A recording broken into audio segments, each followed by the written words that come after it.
look at you like that, you lose it completely. Losing track of space and time. I don't wanna go home looking for a reason to stay here all night.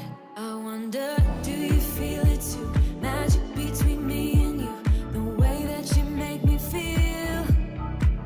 You wonder if I feel the same, the blood's rushing through your veins. And then when I say your name, bet I'm everything you see. Bet I'm everything you need. We're high on this feeling, don't wanna come down. Just go on and tell me, get into my eyes. I'm everything you need. You need. I'm everything you need. You usually don't share any secrets. Suddenly you're an open book. When I struggle to find the words, you get me completely. It's like I've known you forever, so I wonder, do you feel it too? Magic between me and you, the way that you make me feel. You wonder if I feel the same, the blood's rushing through your veins. And then when I say your name, bet I'm everything you see. Bet I'm everything you need. We're high on this feeling, don't wanna come down. Just go on and tell me, get into my eyes. I'm everything you need. You need. I'm everything you need. I'm everything you need. You need. I'm everything you need. I'm everything you need. You need. I'm everything you need. Bet I'm everything you see. Bet I'm everything you need. We're high on this feeling, don't wanna come down. Just go on and tell me, get into my eyes. I'm everything you see. Bet I'm everything you need. We're high on this feeling, don't wanna come down. Just go on and tell me, get into my eyes. I'm everything you need. I'm everything you need. I'm everything you need.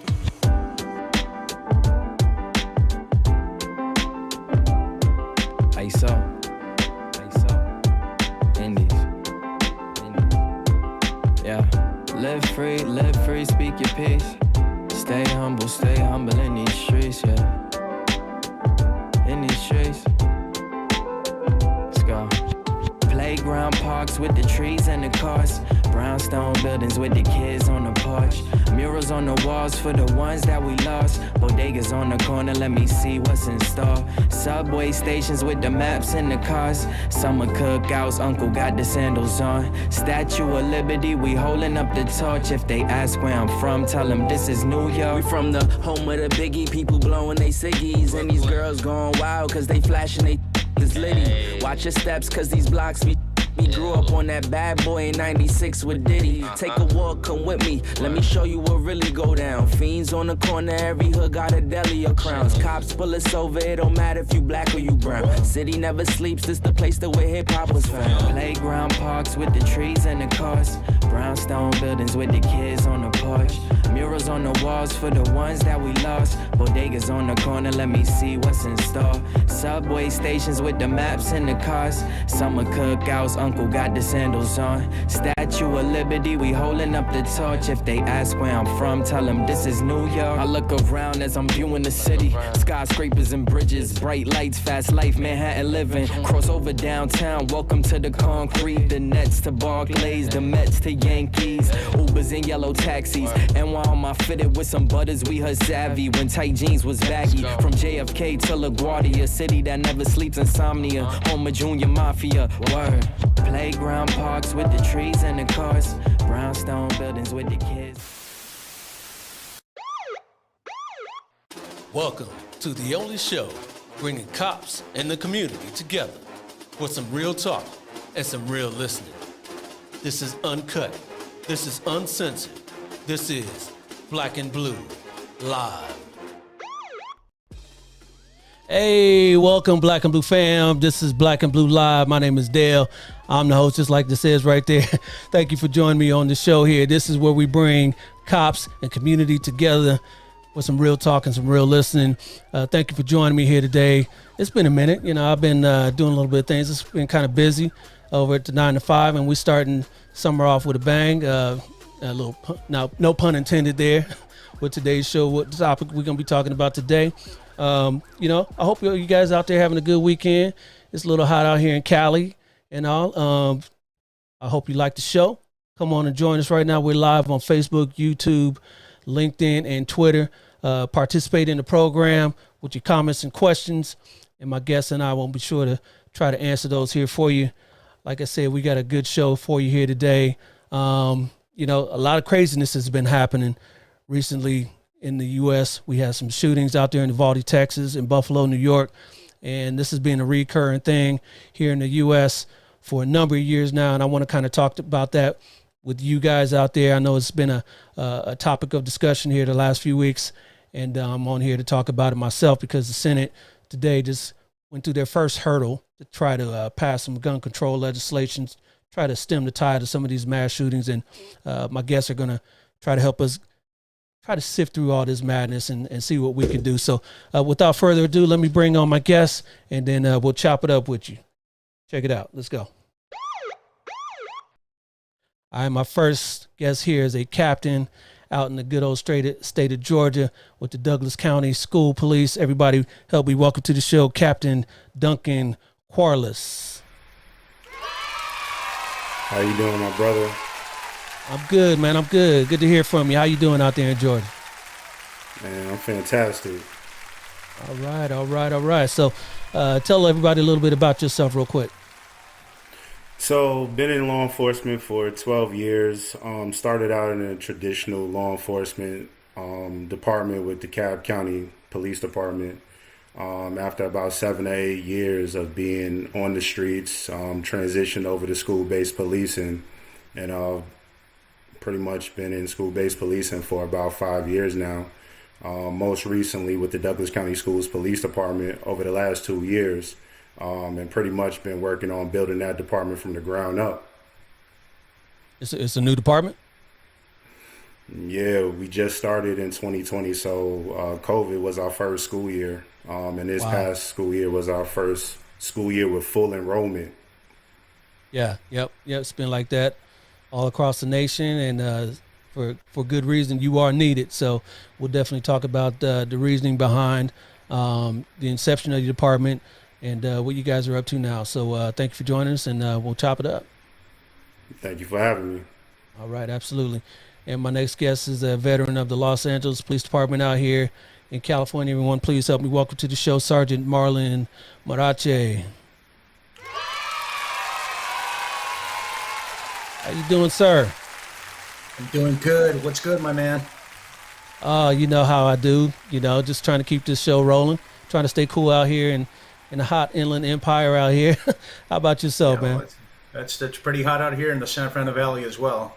And thank you for inviting me again. I really appreciate that. Yeah, absolutely, man. This is a good topic to talk about because this is something that affects all of us. So tell everybody a little bit about yourself. Well, let's see. As of July 16th, I'll be retiring after 24 years with the Los Angeles Police Department. So I'm pretty excited about that. Congratulations. Yes. Yeah, and just moving on to a new chapter in my life, and still going to be involved with law enforcement.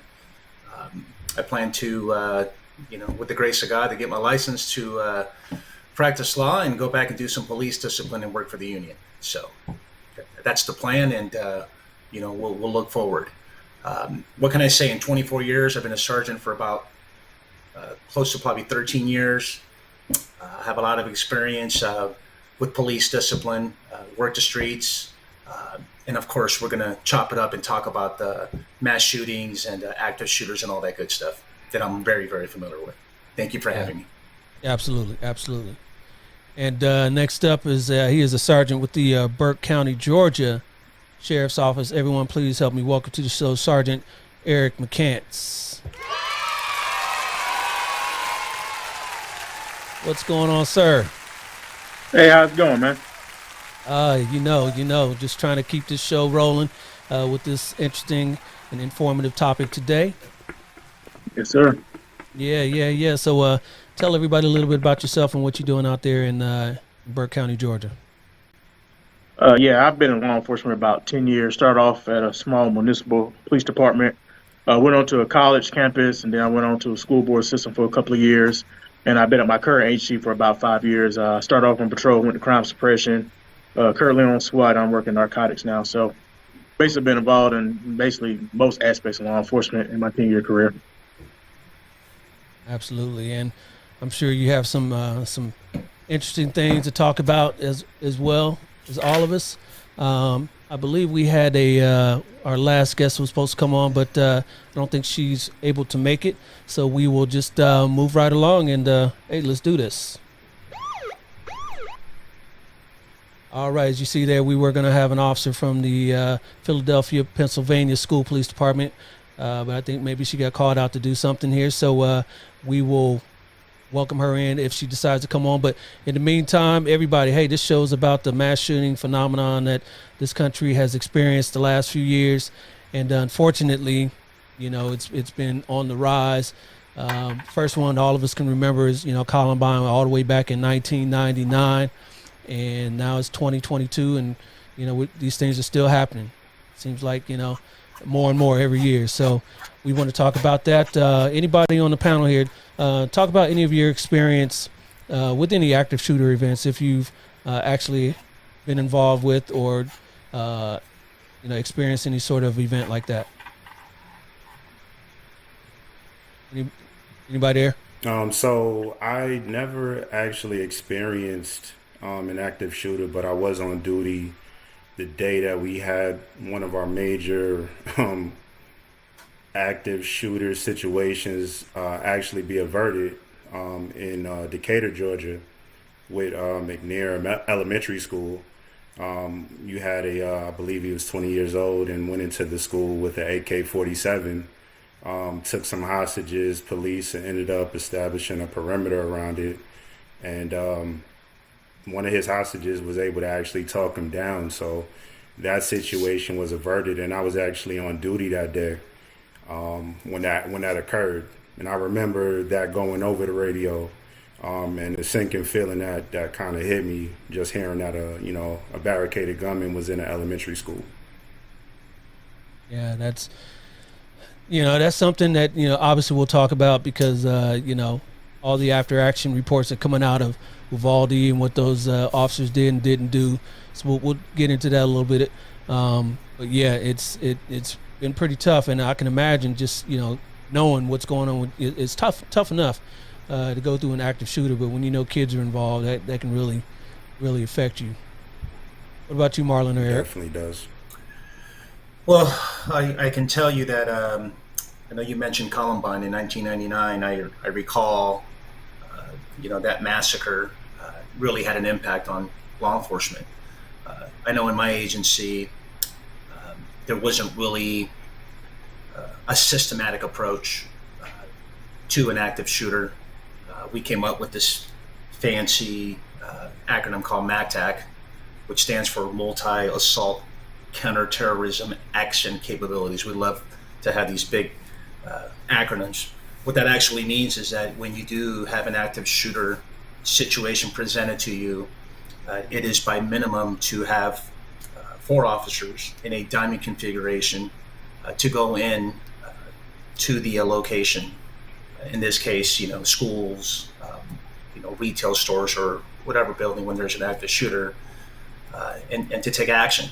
And so after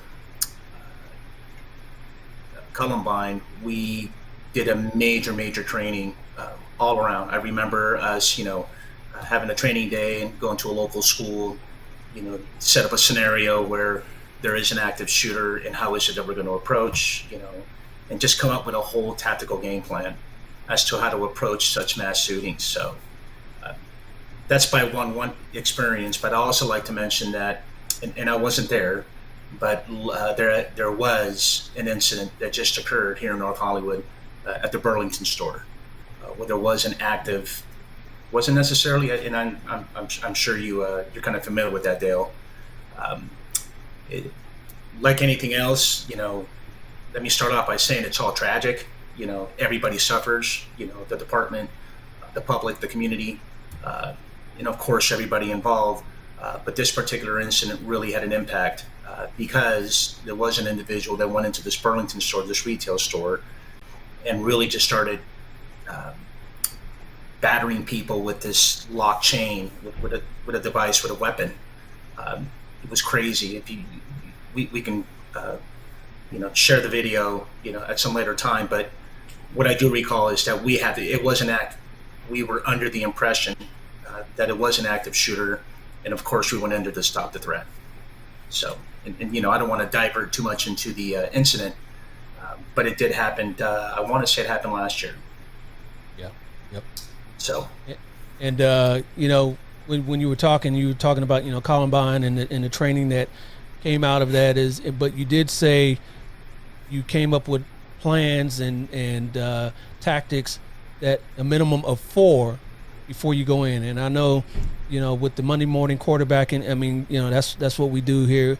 We try to learn from these things, all of us in, trainings afterwards. We try to evaluate situations and see what officers could have done better and what they did good and all that.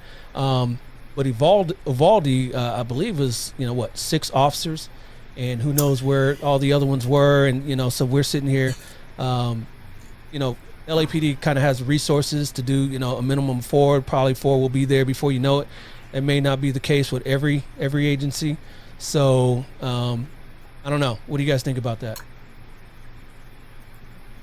But yeah, like I said, I work in a rural county, and it's like basically 835 square miles.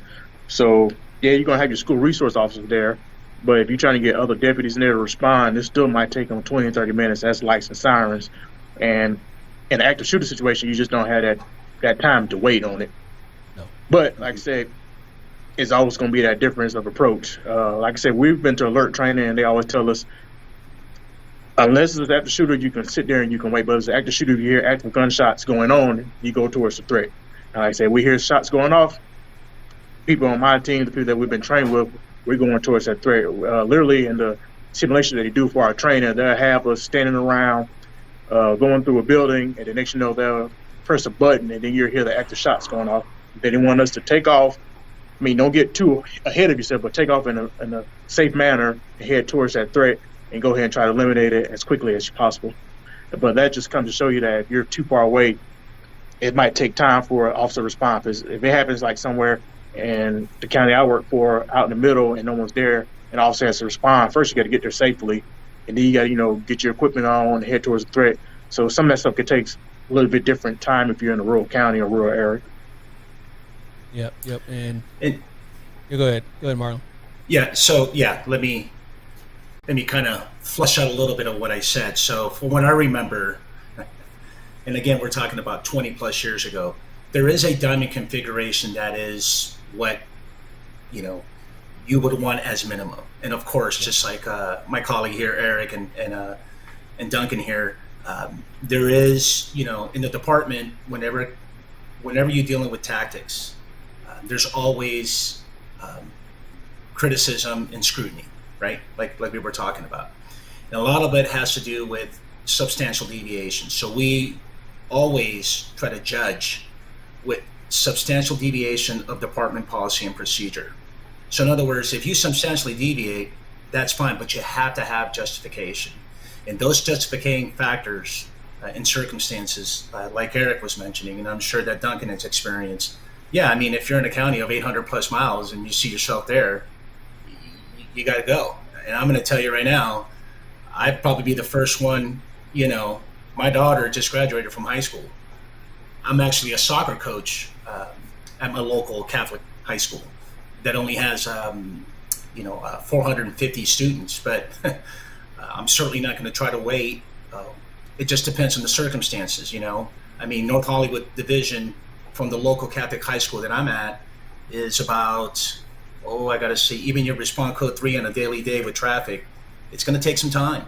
And Burbank PD, because it is in the city of Burbank, from where the location of the school to where the location of the nearest probably patrol unit, let's just say you're roaming around, in the city of Burbank, it's going to take some time, So if you can justify as to why you're going to go in and, and handle business like you're supposed to, like you want to, because that's what we do, then yeah, that's what presents itself, depending on the situation. Yep, absolutely. Let me get a comment on here real quick. Let's see, we had a Robert McLaughlin says, when you were speaking, Eric, he says that's why NC teaches solo active shooter response. This aligns with the alert training. That's kind of what you were talking about there, Eric.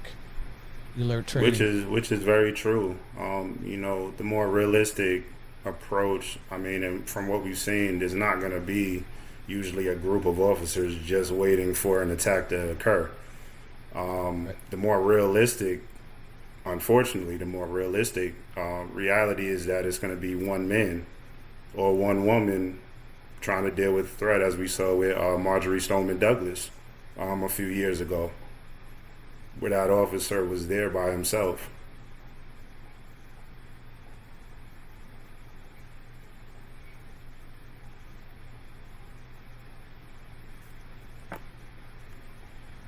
But we can't hear you, Dale. Sorry about that. I was on mute. Uh-huh. We all got to remember, you're on mute. The Zoom phenomenon, right? Hey, you're on mute. As of today, I am still a school resource officer. I'll be coming out here in a couple weeks back to my department. But, that's one of the reasons why I'm there as a school resource officer, is to kind of handle those threats. In my department, we're about 100 sworn, so we can kind of handle those situations. We always have enough officers on duty during the school day. But if something were to go down, it may take a little while for those officers to get there, and I'm expected to handle the situation right then and there. So, yeah, I can totally understand what, like I said, we're not here just to bash those officers out in Uvalde. We weren't there, but we are here to kind of evaluate and see what those officers could have done better and what they could do next time around if, unfortunately, something like that does happen again. So what sort of preparation do you guys do for active shooter events, not just on the school, but, workplace violence has been around just as long as, active shooters in schools, You remember everyone you say go postal, and that was for a reason, because the, post office shootings, back in the 80s and 90s as well. So what sort of trainings and how often do your departments put you through active shooter trainings of that nature?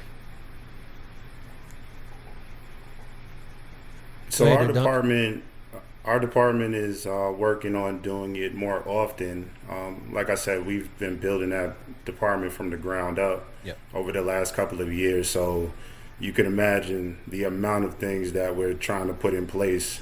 And then also having to sell it to educators who don't necessarily see it through the lens that you see it through as a law enforcement officer.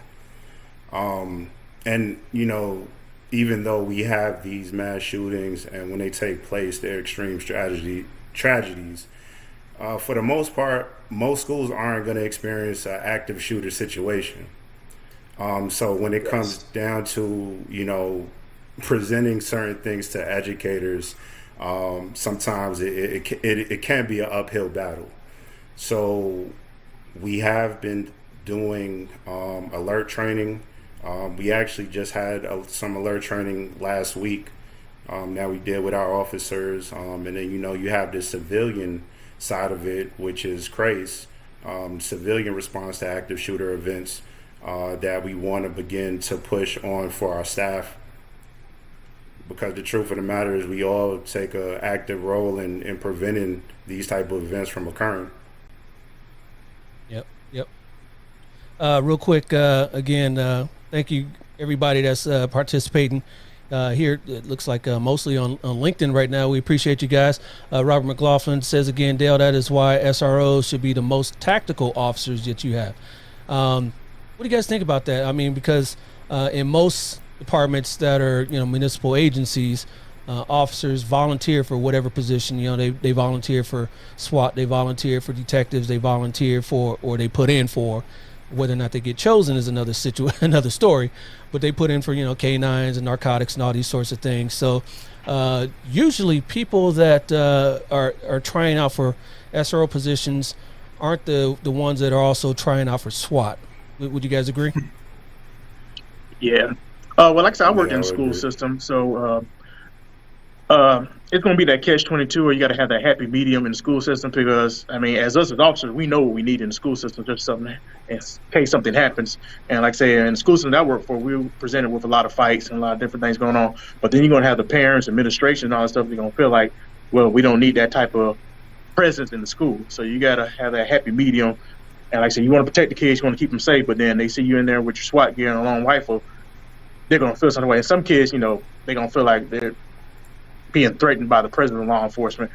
But at the end of the day, you still got to protect those kids. You got to have that authority. And like I say, I just feel like the more law enforcement you have around school, less likely people are to do something at that school. It doesn't mean it's going to stop, but they'll be less likely to come up there and commit an act or a crime at that school because they see law enforcement. But at the end of the day, you want to bring your Bearcat in front of the school and just sit it right there. That'd be over the top. Yeah. But like I said, it's always that happy medium that you got to maintain because, it's crazy. School systems are crazy. Kids are different nowadays. Yes, we were bad, but kids are a little different. I worked in the school system, and they don't want to respect authority. Then, like I said, you as law enforcement coming from the road or somebody that worked on the road, like, hey, you need to do this, you do that. Then they cuss out the teacher and cuss out the principal. Then they want you to handle it, but then they don't want you to be too hard on the way you handle it. And then you just create that ball effect of going downhill. So, they want you to handle it, and then once you do it in your manner, I'm not saying that you're going using too much force, but you do what you need to do, and then they feel like, oh, well, he shouldn't have done that. So it's kind of catch-22. That's why it's kind of hard to work in the school system, especially when it's real active, that has a lot of kids and you have a lot of problems. But like I say, you work up towards the Atlanta area, you know how it is with different schools up there. You have gangs and all kind of other stuff going on in there, and you got to maintain that because you want to protect people's kids, but there's a lot that goes into it too. Yep, absolutely. And I would only add, I was just going to say that I don't know if I can speak for the rest of my colleagues, but class of '86 here, so it's when I graduated high school. But I can tell you old. No. I knew that was I wasn't coming. born. Hey, bro, I got some grades up in here too. So What I can say is, just from a personal experience, school was something to be, I wouldn't say so happy, but to look forward to going, to feel safe. You like hanging out in school. You like going to school. In my case, I ditched a lot. I didn't like school. But what I'm saying is that school in it itself was a safe haven, so to speak, where today, even for teachers, I'm sure teachers, principals, and staff back in the 80s, it wasn't a concern. It wasn't something that we should have a full body discussion about mass shootings in schools, where today it's prominent. It's there, Yep. The element is there where before it wasn't, if that makes any sense. Yeah, it does. And real quick, looks like LaTanya was not able to log on, but she is participating with her comment there. She says it's a different generation of children. It's kind of different all the way around, all of our societies. We're dealing with things that we didn't have to deal with, back in even 10 years ago. Things are different. So, yeah, totally see that. So, we were talking about what kind of officers should be in the school and what sort of officers shouldn't be. I would say that these sorts of things, active shooters, are far and few between. They don't happen as much as they happen more than they should. They happen more than they did, but they don't happen as much as I would say the media puts them out to be. Statistically, if you have one shooting, that's one too many, right? We all know that, but they don't happen quite as often as we would think. So what the other role is of the SRO is really just to be there as a mentor for these kids, and that's what I find myself doing, and I really enjoy that as in my time there, my 4 years there at the high school here. So yeah. So as school officers, for you school officers, it would be you, Duncan, and anyone else that's watching the show, Latanya, watching the show here. What sort of preparation does your department or your school district do for the staff in an active shooter event? What sort of preparation, if any, do you prepare the kids? I know when I was in school, we did, at least out here in California, earthquake drills. There's fire drills, and there's, in the Midwest, you got, tornado drills. But, is this something we're going to have to start doing, active shooter drills? Most definitely. And that's sad to say, but it's just the reality of our society. So we do have lockdown drills. We do want to begin to incorporate scenario-based drills as well, because you need to present different outlooks when they're going through different things in their school day. So even something as simple as when kids are actually arriving to school, that's not a normal time where you would conduct a drill. But that probably is when kids are most vulnerable because they're not in a classroom setting. So you have to think about different scenarios. Nobody really conducts drills during lunch periods. You have cafeterias, and now that we're pretty much post-COVID, we're going back to having kids in the cafeterias. If you have an active shooter situation in a cafeteria, most students are not necessarily going to know how to respond to it because the drills are normally taking place when they're in a classroom setting, sitting down. Yep. And that's one thing, I've always noticed a lot of these shootings do take place first thing in the morning, right? When kids are, just getting settled. And, if you were to do that first thing in the morning, kids aren't expecting it. These drills, maybe that's when these things should take place. Yep. Right now we got a Marguerite on LinkedIn she says, right, Sergeant EC, but we need to maintain the plateau of same deliverance where they need to respect the staff, officers, and the teachers. Yeah, absolutely. And another comment here, we've got Robert again says, unfortunately, that's not the case. Usually, you have to push the training on the SROs because, like Eric says, you are fighting an uphill battle against parents and administrators. Ain't that the truth? Is everyone familiar with the run, hide, flight sort of training? Is that something that you guys bring up in the school system, Duncan, or no? You mean run, hide, fight?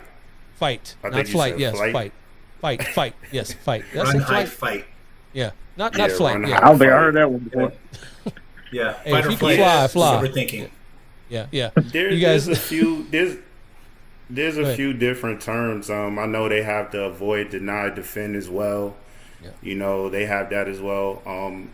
So we're familiar with it. And the truth of the matter is, that is something that we do push to our students as well, to have them be aware, and our staff. Yep. Got a good question here from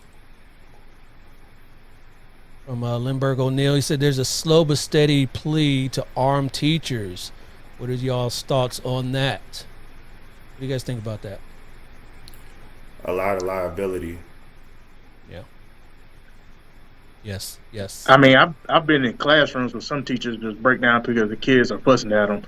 It's a good idea from the outside look, but then, man, you just never know how that teacher's going to react in what situation. Like I said, there's so many different dynamics with different teachers, different from different classes that they hold and all that stuff. So,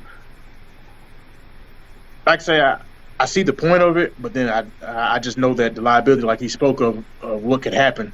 Like I said, a teacher might get so mad or so frustrated with what's going on, and then all hell could break loose. So and then, like I say, I'm not saying that teachers are careless, but at the end of the day, kids are bad. They're going to go through people's stuff. I see it all the time in gyms and all that. People put their purse down, they put their book bags down.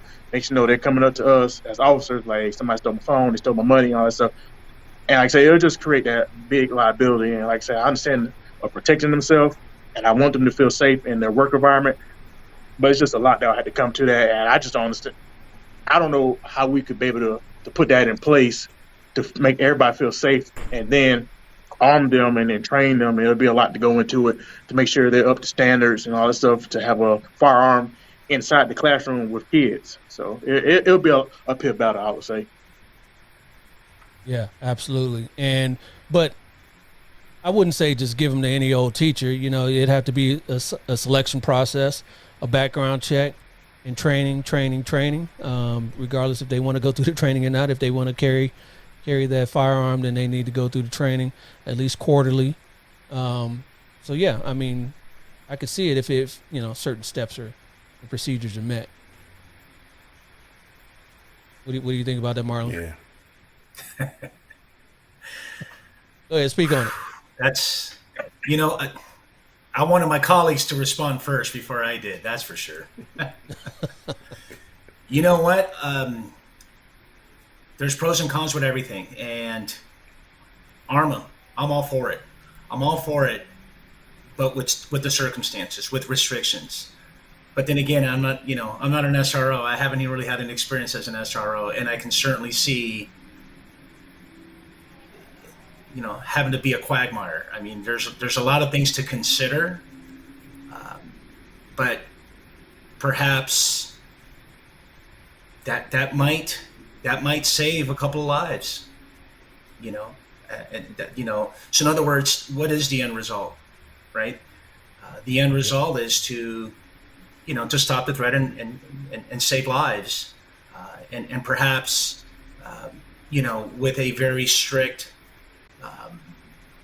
you know, background check, training, where are you going to store, you know, is it going to be on you? You're going to store. There's so many things to consider, but a lot. It's a tall order for sure. It's very challenging. It's going to have a lot of fallback, a lot of scrutiny. I mean, who knows? But I certainly wouldn't rule it out. That's my position. Yeah. And you know, one thing to add to that, and one of my main thoughts is that right now you have teachers who are underpaid as is, just teaching. So now you're going to add an additional responsibility onto teachers, and expect them to do the right thing in a high stress situation that even some officers can't handle, and they have the training. Sure. But again, like I said, if these select teachers, you don't just give them to, you know, little old lady, you know, English teacher who's been there for 40 years. No, these are select teachers that are volunteering to be armed, and they have to go through specific background checks, specific training to be able to finish, you know, to be able to ensure that their marksmanship and, you know, that their mental is correct. Then I could see it. Not just, hey, who wants a gun? All right, here you go. No. Yeah, there definitely will have to be an extensive vetting process. Yeah, absolutely. So with all these mass shootings that have been taking place here in the U.S., what do you guys think is kind of the root cause of this whole thing? You know, this been going on, like I said, ever since, you know, postal shootings back in the 80s and 90s, and now it seems like we have one every month, if not every week. I think ultimately it's just people are desensitized to just life in general. And then I think there's an increased element of mental health issues that are taking place as well, and an overabundance of high capacity weapons. I mean, it's a horrible combination. Yep. Mental health. I think a lot of it plays into. Yeah, mental health is one of the comments I'm seeing up there by Latanya right there. Mental health is probably number one on the list, wouldn't you guys say? Yes. Yeah. I think mental health, and I think a lot of time on social media is getting a lot of people, a lot of different groups that people join in. They get these ideologies about different things. Social media has destroyed a lot of things. Like I say, just school system in general. Like I say, a lot of kids go to school just to fight so they can post it online and stuff like that. And then they see different things that's going on, and they let the social media influence them. And then, like I say, with the mental health thing going on, like I say, it's a crisis across the nation, and people are going through mental health situations. And sometimes we don't see it until it's too late. And it's kind of hard to diagnose problems, like I say, until it happens. And that's what happens in most of these cases. Because a lot of times with mental health, people are not going to talk about it. You're not going to be able to identify it. Because like I say, a lot of times they're just going to be quiet kids or quiet people that don't bother anybody, and then something might trigger them. So it's just one of the things I believe that mental health and social media and other things are playing a role into all this. And like I say, it's just, I'm not going to say we're going to be able to stop it, but hopefully we can curb it with help and basically teaching others about mental health and the responsibility of social media. But like I say, a lot of things that's going on right now is driven by social media, and a lot of people don't pay attention to that. Yep, social media. Yep, mental health. Marlon, you were going to say something? No, just it's hard to. I wrote down here. It's just very challenging to determine the root. It really is. I mean, yes, sure. Mental illness is, on top of the list. Social media, we're going to get into in a different question, and Eric is right. EC is 100% right. We can discuss a little bit more about that, but you're talking about sensationalism, where it just, it's just by the masses, where, and, it's something cool, it's something that I want to do. And who knows, insecurities, there's emotional issues, psychological issues for someone to, get triggered and to commit such an act. It's beyond me, certainly. Yeah. But I suppose not working in silos, right? Working all together in the same platform, psychology, sociology, law enforcement, teachers. I'm sure that we can come up with a plan, but I also just want to point out is that we're very reactionary. We really are. We have a mess, and I know you're going to get into, some politics here, but it's always when something just happens, tragic, Sandy Hook happened 10 years ago, and they made a film, which by the way, it's phenomenal. I think it was on Epic that I watched. It was great. It talks about gun control. It really emphasizes and discusses gun control and anything and everything that has to do with, firearms control and how Sandy Hook started in the whole nine.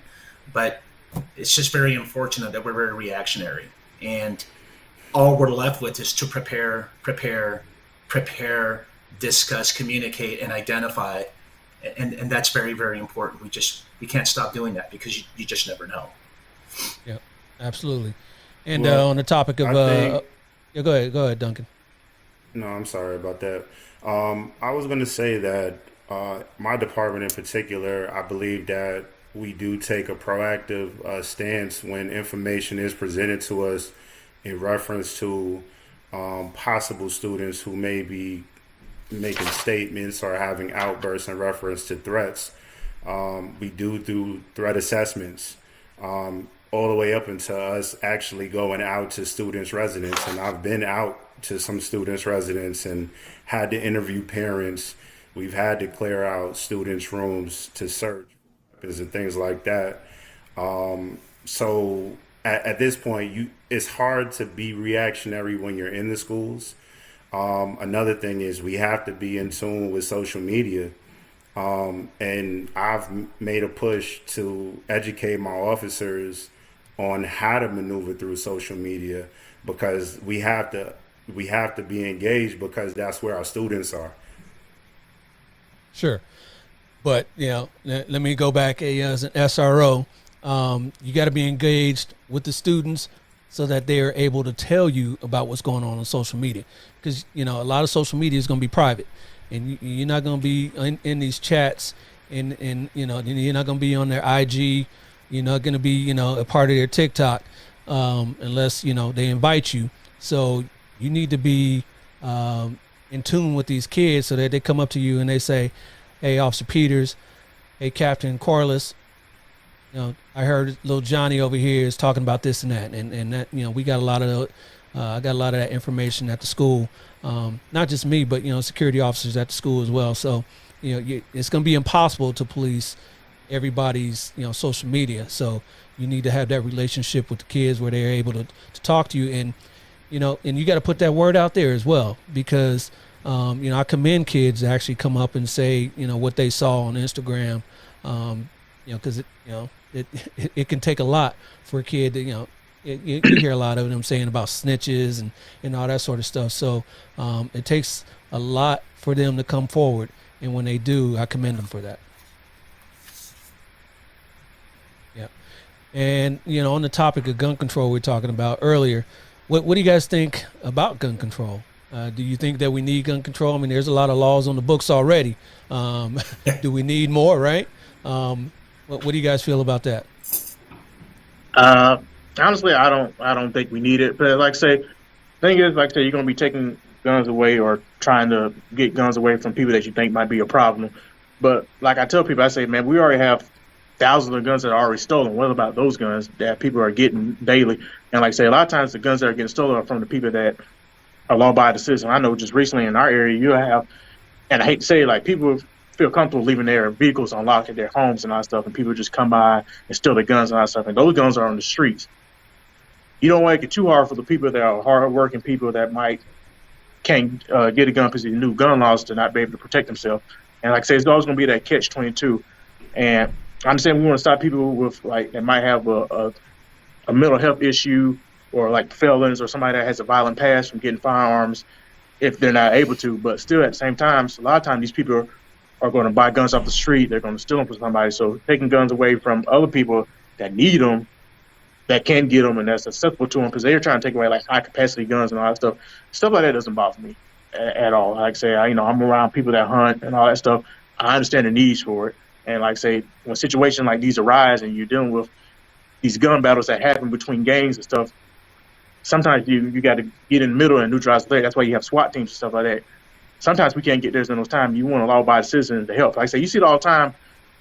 People in gun battles and all stuff. And I think it was just recently somebody was having a gun battle and another person took them out. That was just a law-abiding citizen.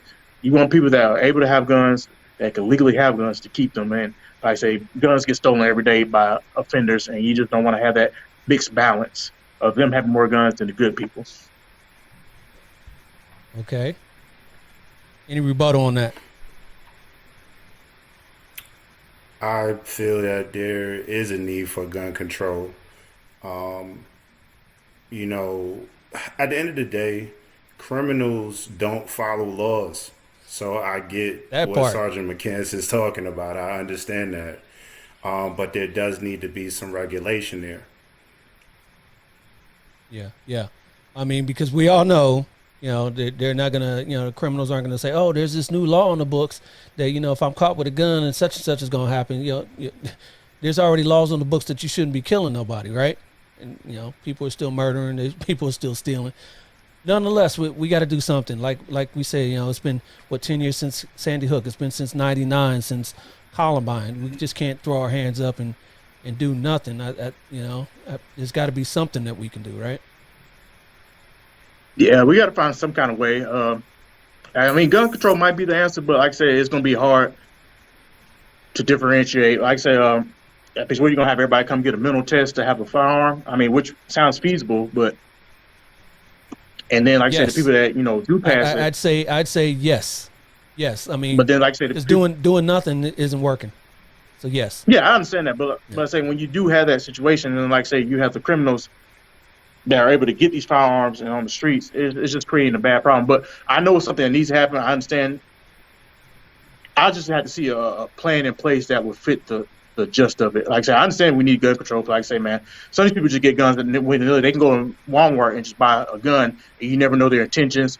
And I know they're trying to do a little bit better on background checks and all that stuff, but it's just that we just got to have a plan in place. And I say gun control will have to be in place with mental health and other things. And like I say, sometimes you never know, like, who's going to go, off the deep end later on in life. And they might have all the firearms in the world, and how would you know? So it's just one of those things.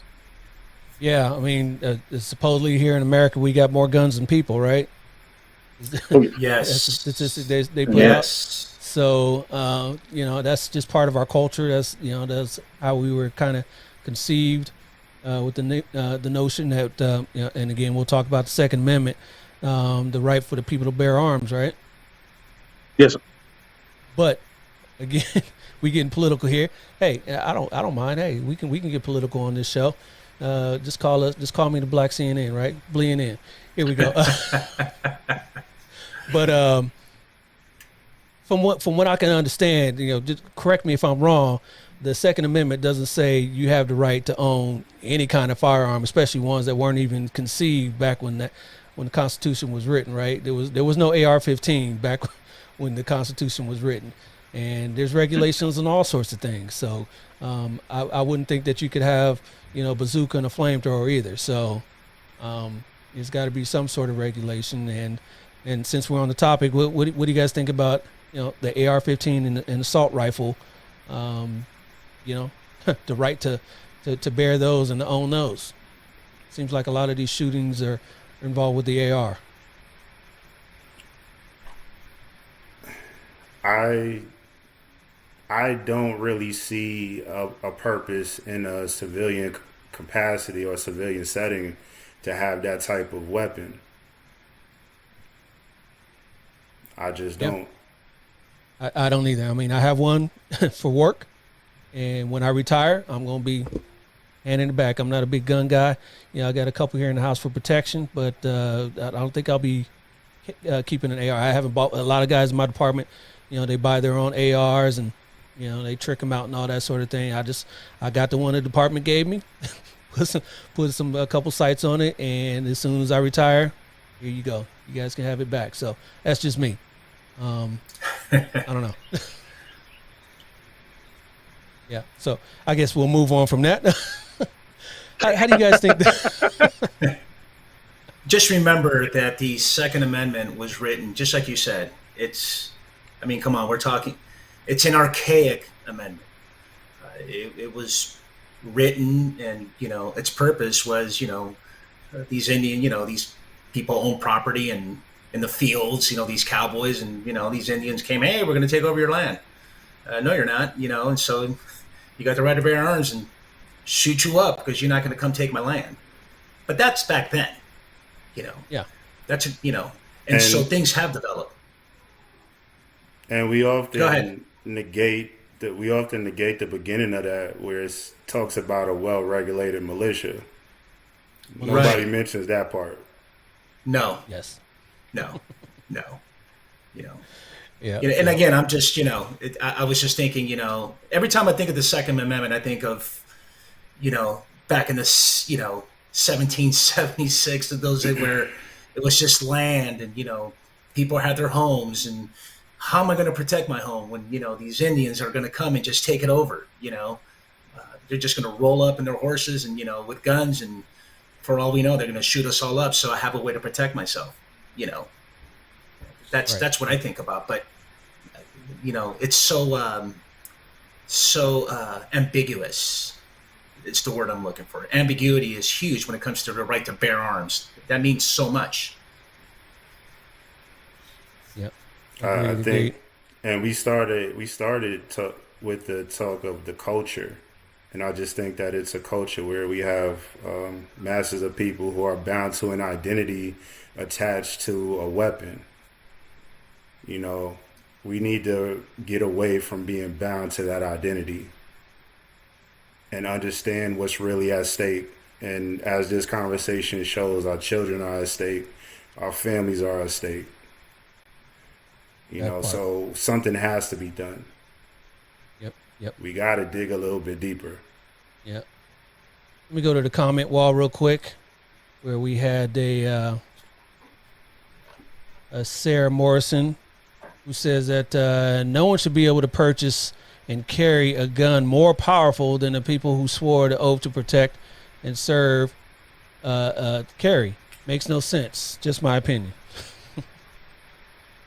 Right? I agree. Yep. So, going back to the schools, what do you guys think the schools can do to better protect themselves from mass shooter events? More training with inside the school system. Also, put more money towards, providing more law enforcement around the school. It's easier said than done. I can say the more bodies you have around the school, the more law enforcement, the more less likely people are going to be to come to that school. And I believe in numbers. Like I said, I know it's going to be unfeasible to have a school of 1,200 kids to have 5 officers running around the school, but that would be better than having just one officer trying to protect everybody. But I know with some schools that we work with, you'll be at a high school with kids from 800 kids to 1,000 kids and one officer.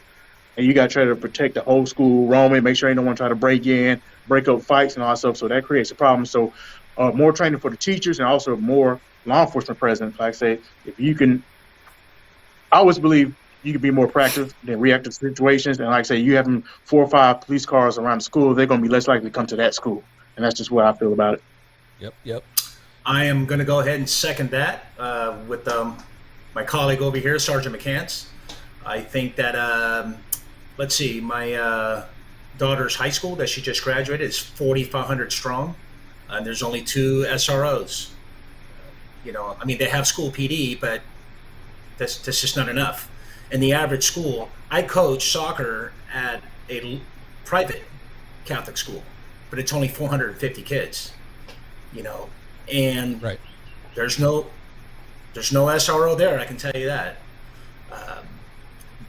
Well, it's a private school. So it's a private school, and yeah, you're right. Maybe they should. Well, I mean, they do have security, but nothing compared to an SRO. Sure. So it's my understanding, maybe perhaps, that's something that, could be a solution. Not necessarily the private schools, but I just think presence. I'm always Sergeant McCants. I think if you load it up, show a lot of presence, you're going to be hesitant. At least that's the goal. Yep. I know at my high school, I was it's about the same, 1,200, even more than that, maybe 2,000 kids at the school, and I'm the only one with the gun, right? And I got a partner who's at the other high school. There's 3 high schools in my city, and each of them at about 2,000 to 3,000 kids, and there's one SRO at each school. But there's security people there, and they're unarmed. I'm the only one with the gun, so I tell them, I got an AR, I got another gun, I got my handgun. If something goes down, hey, until the other officers get here, hey, you take this gun and we going in. So, to the security guys, the ones that I trust. But yeah, I mean, that's something that just got to be thought of, is armed security, maybe dedicated police department, not just the municipal police department. LA City has a school police department. Duncan, you work for one, so maybe that's something that every district needs to think about. Yeah, and one of the things that we recently incorporated, and we're getting some additional training for our guys now, we have a ERT, emergency response team, that we literally just put together in the last couple of months to deal with some of the more high-risk situations and events, so that we have a specialized team within our department that could respond where maybe not the entire team, but at least a portion of the team could get to any school in our district in less than 5 minutes. So you have to think, I know Sergeant McCants in Burke County, and then you're talking about in LA with the traffic.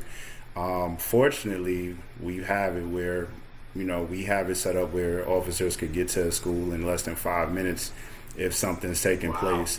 But you have to train your staff to be to be observant, and then also another element is how we design our schools. Some of these older schools, I know it's a little bit difficult to retrofit them and modernize them, but some of our new builds, there's some simple things that we can do to deter, or at least be able to spot a threat before they actually get inside the school.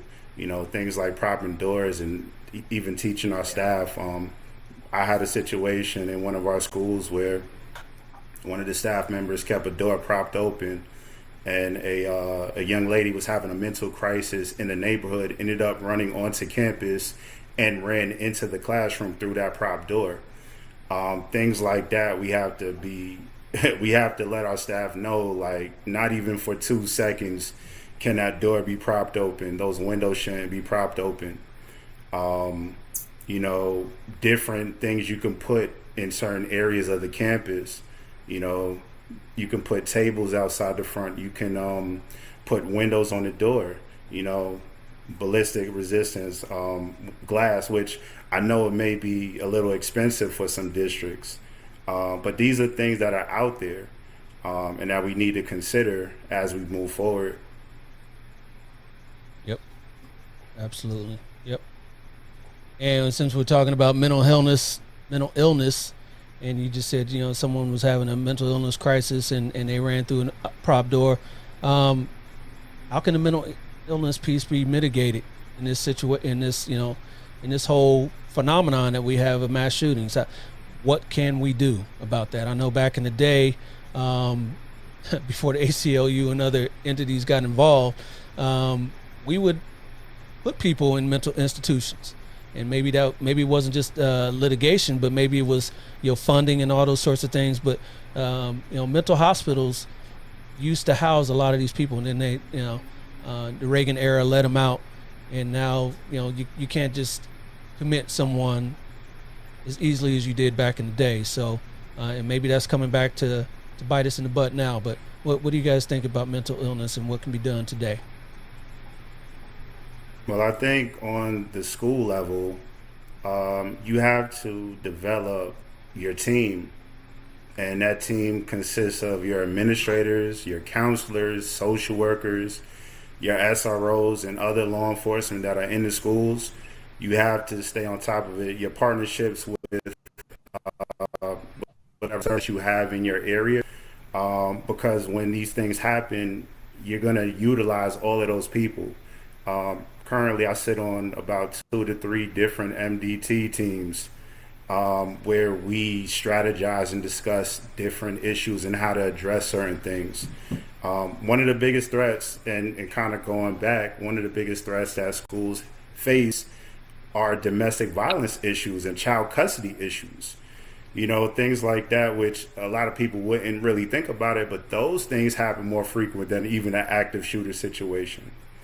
But when it comes to the children, getting back to the mental illness, you have these different resources in place, especially at the school level. I mean, I know I've dealt with situations where I've been on calls with the administrators. I've spoke with counselors and social workers. And I have to go. We got a SWAT call out. All right, Eric, you take care and be safe out there, all right? All right, thank you. All right, go ahead there.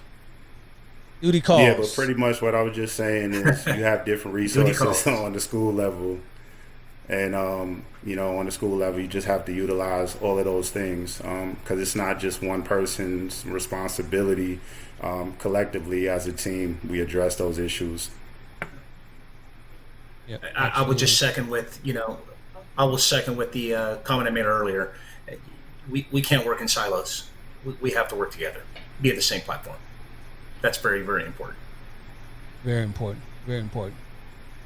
All right, everyone is wishing Sergeant Kantz that he's safe out there. We hope he's safe on that SWAT call out, whatever situation he's dealing with. These are sorts of things. We're all working officers, ladies and gentlemen, so these sorts of things happen even when we're off. We're not off. Well, isn't that what they say about us? We work 24 hours a day, even Pretty when we're much. off, we're on. So, yep, so be safe out there, Eric. We appreciate you. You know, we hear a lot about, and we were talking about earlier about social media, and a lot of times these active shooters, you know, post their manifestos online, and some of them even try to post their acts live, you know, live stream their acts, you know, go live on IG or Facebook or what have you, post their acts. So what do you guys think is the role of social media and their responsibility in any of these things taking place? Should they enact some sort of, you know, better algorithms to kind of vet these things out and notify law enforcement? What do you guys think about that? And then there's, I mean, censorship is the first thing I think about is censorship, of course. I mean, you know, there's certain things that you should just are not even allowed. But then again, you're going live. I mean, how do you do that? How would someone goes live? And I'll share you a little war story. So when I was a defense rep, we basically roll out to a lot of the categorical uses forces, OIS as being the main one. So we had an officer involved shooting that I rolled out, where SIS, who is our specialized unit that goes after really, really violent criminals. To make the long story short, they identified this violent criminal that was a parolee at large. He was wanted for all kinds of violent crimes.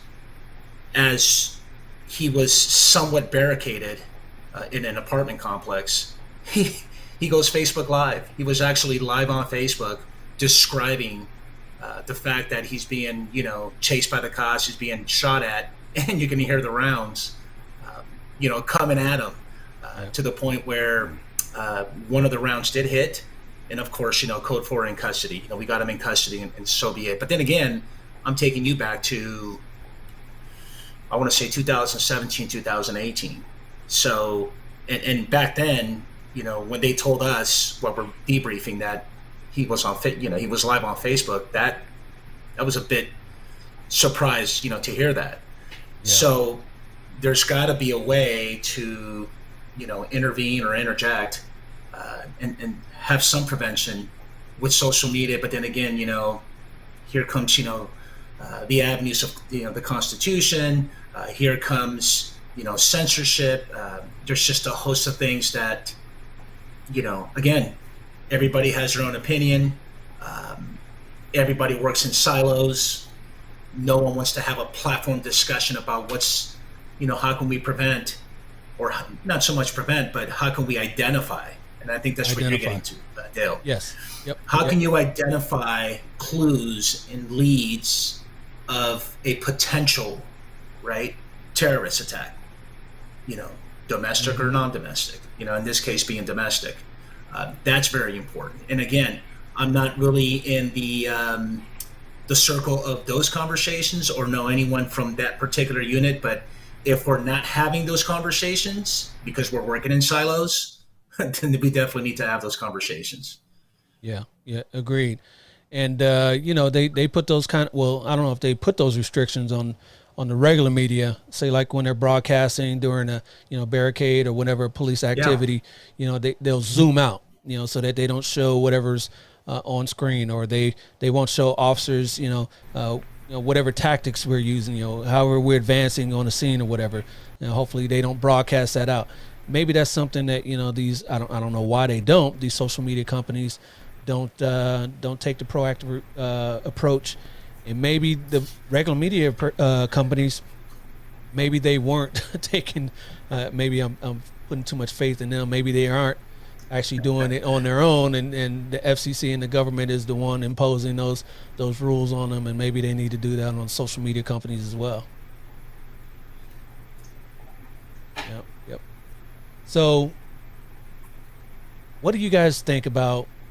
What do you do if you're off duty, or just anyone out there watching today, just a regular Joe or Jane citizen, if they find themselves in the middle of an active shooter situation, say like at Buffalo, that was at a supermarket, what should people do? Well, the first thing you want to do is try to escape. That's the first thing. And what I would say is that everybody needs to be vigilant on their surroundings and know your entry and exit points, so that if something does take place, you know how to escape that situation. So that would be the first thing that I would say, is you want to try to escape. Yep. Yeah, I remember the movie theater out in Colorado. Remember that one? Yes. That is, so tragic. What do? You're sitting there in the roll in the aisle, and you think about, ingress and egress, and you start, your mind starts spinning as to, how do you react? What do you do? Of course, and I couldn't agree with Captain Quarless more as to, the first thing is, you got to get out of the threat. But it's just be aware, be alert. And I'll be the first one to tell you, after 24 years, I've gotten complacent myself. And unfortunately, these tragic incidents like these just remind me how vigilant I should be. and how diligent, I should be to always carry, and because you just never know. You never know. You never know. And sometimes, I'll do that and not carry all the time, so I don't feel like carrying. It's going to be uncomfortable, whatever I'm wearing. So, yeah, you can't. You can't, unfortunately. Yeah. If you have the ability to carry, then you should. Yep, absolutely. Yeah. So, all right, gentlemen, this is a pretty heavy topic today. I appreciate your insight.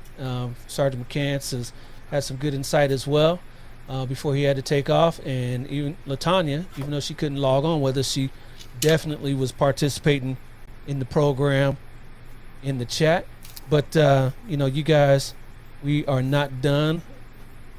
Looks like only 2 of you are left, so we'll allow you guys to have some fun with this game here. So let me get this all set up. It's a little trivia here. Let me expand this out, and this here is a Black and Blue Jeopardy game. And what we're going to do here is, you all know how to play Jeopardy, right? Yes, sir.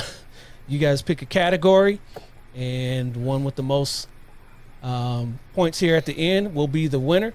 Since we're all talking about, we're heroes, hopefully, and we've been talking about heroes in law enforcement and first responders and heroes in general. All these categories here have to do with some sort of hero. So we got DC comic heroes, Marvel comics heroes. I hope you guys are up on that. Star Wars heroes, movie cops, and real life heroes. So we will start by rank, and we will start with you, Captain Quarless.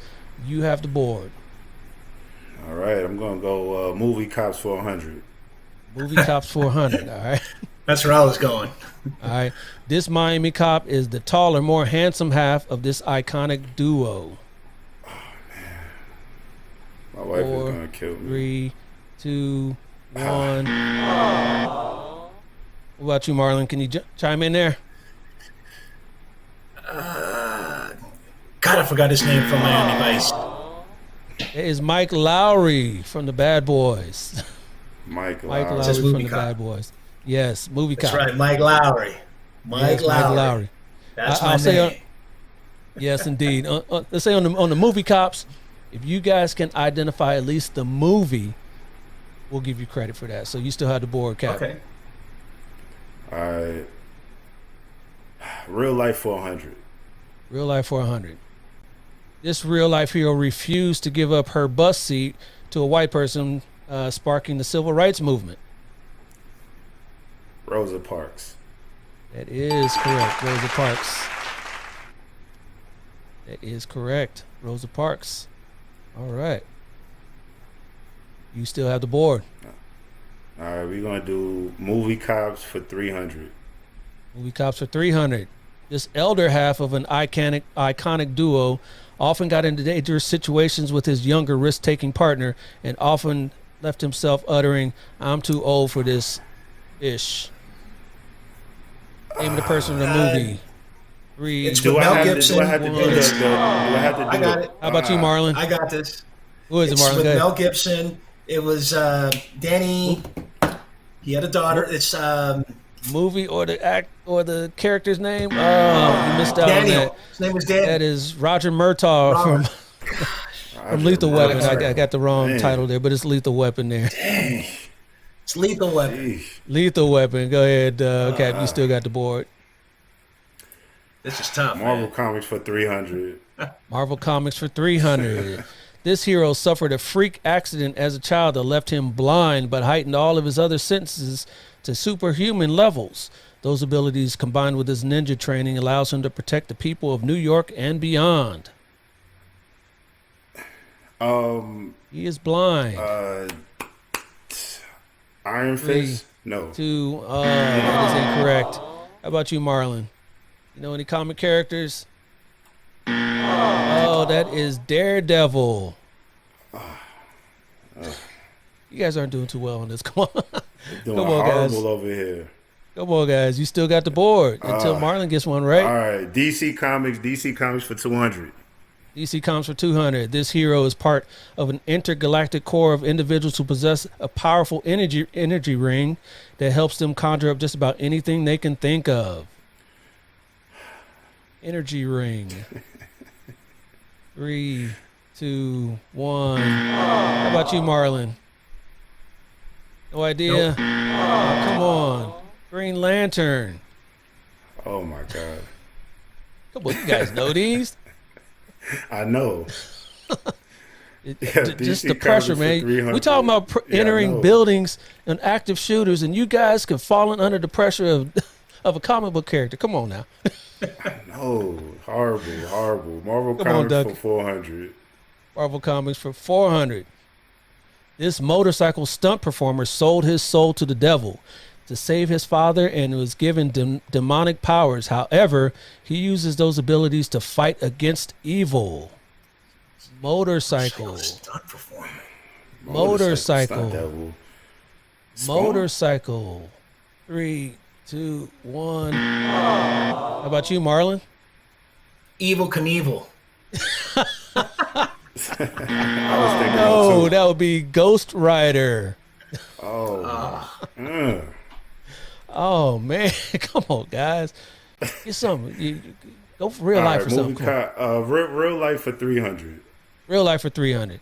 This real life hero believed in nonviolent approach to human rights in his human rights effort in native India. Gandhi. Gandhi. That is Marlon. Marlon got that. You got that. So you now have the board, Marlon. I hit him. Movie cost for 500. Movie Cops for 500. This homicide detective moonlighted on the side as a psychologist and author to investigate the most depraved serial killers. 3, 2, 1. What about you, Cap? I don't 3, got it. 2, 1. That would be Alex Cross. That's why it was for 500. And I watched the Nobody. movie. Yeah. Yeah, actually, Morgan Freeman played him too in what was that, Kiss the Girls or Along Came the Yes. Spider? Yeah. See? It's a good movie. Alex Cross. You still got the board, Marlon. Movie cost for 400. Movie Cops for 400. This relentless U.S. Marshal stopped at nothing to pursue Harrison Ford and Wesley Snipes on another case and later helped them prove their innocence. That's the future. His That first name Harrison is- Ford. That was The Fugitive. Go ahead, Duncan, you got that. Sam Gerard in The Fugitive. So we'll give that to you, Duncan. All right, you now have the board. All right, we're going to do Marvel Comics for 500. Marvel Comics for 500. This hero was experimented on while wrongfully imprisoned and given superhuman strength and impenetrable skin. After his name was cleared, he uses those abilities to fight crime. Would that be Incredible Hulk? 2, 1. Duncan. Oh no, that would be Luke Cage. Oh, and I was Yeah, going to that say shit. that too. Yeah, well, you should have. At least I speak know. up. Come on now. All right, still your board. DC Comics 400. DC 400. This hero has no superhuman abilities, but uses his intellect, fighting skills, and tools to be one of the greatest heroes in the DC universe. Batman. That is Batman. Yes. All right, we'll give you the points there. All right, we're going to do DC Comics for 400. DC for 400. After this high school football star suffered a horrific accident, his scientist father put him back together using alien technology his agency discovered, giving him incredible weapons and the ability to control anything electronic. 3, 2, I'm just not- 1. I'm not too equipped with DC Comics, man. Either you, Marlon? That would be Cyborg. Cyborg. All right. Go ahead, All right, Cap. we're You going still got the to board. do Star Wars for 300. Finally getting on the Star Wars. All right. This small character is one of the wisest and deadliest warriors in the galaxy. Yoda? That is correct. It is Yoda. All right, see? All right. That's Still probably the bored. only thing in Star Wars that I know. You'd be surprised. Come on now. You still got the board. Let's go. Star Wars for 100. Star Wars for 100. This lovable robot once was a pivotal part of the war effort by carrying the plans to the Empire's space station to the rebellion. Lovable robot. 3, 2, R2D2? 1. That is correct, Marlon. It is R2D2. Finally get you some points. There we go. Your board, Marlon. Star Wars for 500. Going for the Star tie. Wars. All right, Star Wars for 500. This elder Jedi shares the same first name as Diddy's sidekick on the hit Mo Money, Mo Problems. 3, 2, 1. You want to take a stab at it, Duncan? Maybe. That would be Mace Windu, played by Samuel L. Jackson. Mace. Mace. Y'all know Mace, right? Yeah. Just not in Star Wars. Y'all don't know that Mace. Yeah, nah. Let's go ahead, with Marlon, you real still got life it. for 500. Real life for 500. This NFL player was moved enough to join the U.S. military after the events of 9/11 and later lost his life in an operation in Afghanistan. Pat Tillman. That is Pat Tillman. Yes. All right, all tied up. Go ahead, Marlon. Movie cost for 200. Movie cops for 200. Closing out the category, this New York cop saved the day while visiting L.A. to attend his wife's company Christmas party Die at Hard, the Bruce Nakatomi Willis. Tower. Yes, it is Die Hard, Bruce Willis. All right, now you take the lead. Real life for 400. Real life for 400. This real-life hero led slaves from the South to freedom in the North, under cover of darkness and secrecy. Harriet Tubman. That is Harriet Tubman. Harriet Tubman, Duncan, you got the points there, and you are now in the lead. And you We'll have do control real of the life board. for 200. Real life for 200. Closing out this category, this real-life hero was the leader of the civil rights movement of the 1960s. Martin Luther King, MLK. It is MLK. All right, all tied up. All right, Marlon. Star Wars for 200. Star Wars for 200. This pilot was hired to transport some passengers to another planet, but soon found himself caught up in the rebellion against the Empire. I suppose it's Han Solo. It is Han Solo. Yes. Star Wars for 400. Star Wars for 400. This hustler once owned the iconic Millennium Falcon, but lost it in a card game to said Han Solo. He later played an important role in the fight against the Empire. Smooth. Luke Skywalker? brother. Oh, they would not. Luke Skywalker ain't smooth. Well, you're right. You got it, Duncan? I was just No. taking a jab. Got it. That was Lando Calrissian, played by Billy D. Williams. Y'all know Lando. All right, that one's gone. A few more categories left, and Marlon, you up by 200. So go ahead, you got the Oh board. gosh, Marvel comics for 100. Marvel 400. This hero took an experimental serum while during World War II. They gave him incredible strength, stamina, and leadership abilities to fight against the war and into Captain present America. day. It is Captain America. Yes. All right. You still got it. Marvel comics for 200. Marvel for 200. This hero has all the abilities of a vampire, but none of their weaknesses, and uses them to hunt those very vampires and other demons that prey on the innocent. I Blade. don't know anything about vampires. It is Blade. You know that one. You know that one, Marlon. Don't tell me you ain't never seen Blade. You never saw sorry, the movie man. Blade with Wesley?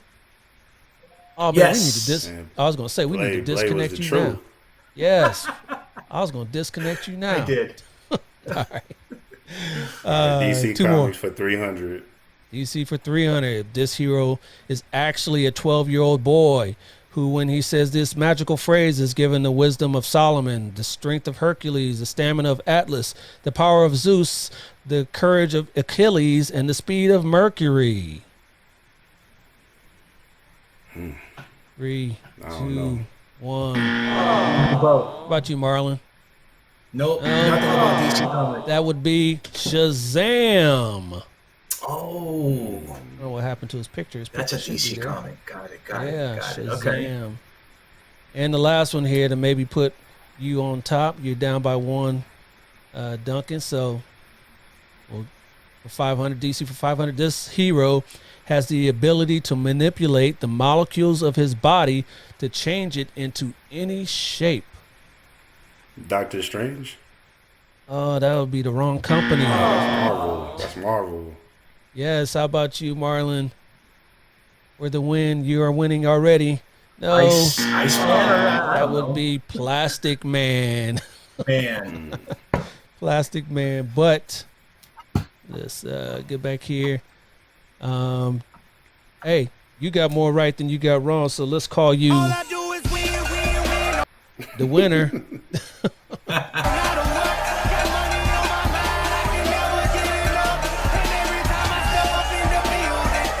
Everybody hands go up. All right. See, we got through it. You got through it.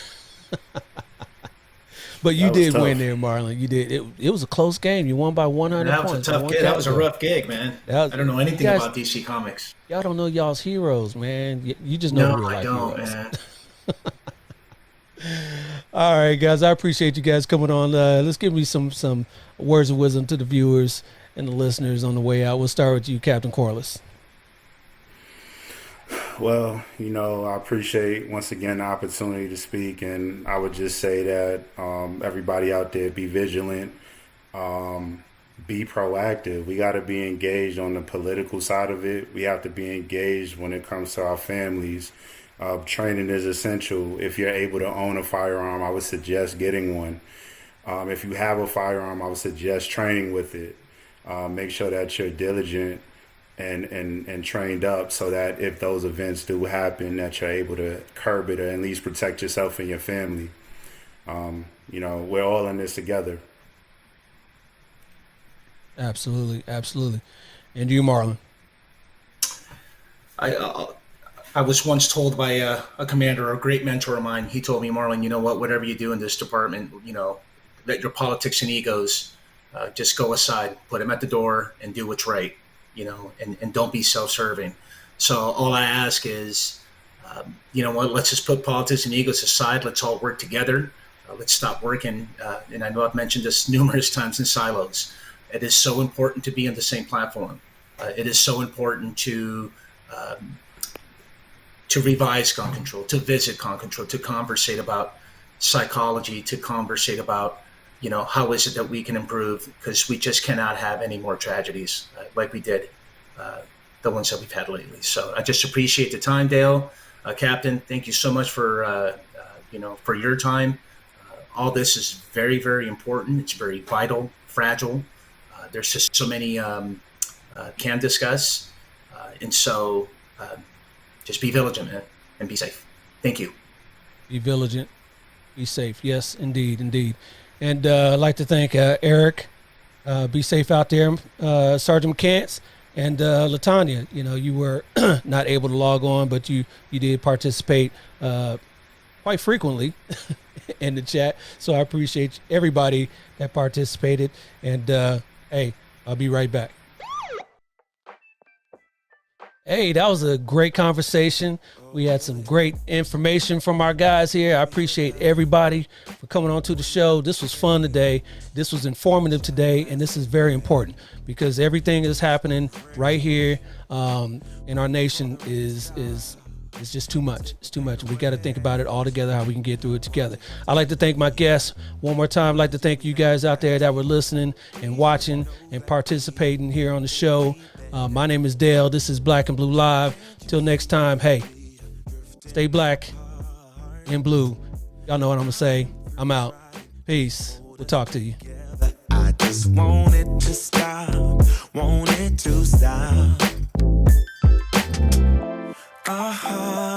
Smoke spirals off your cigarette. Door slam to figure silhouettes.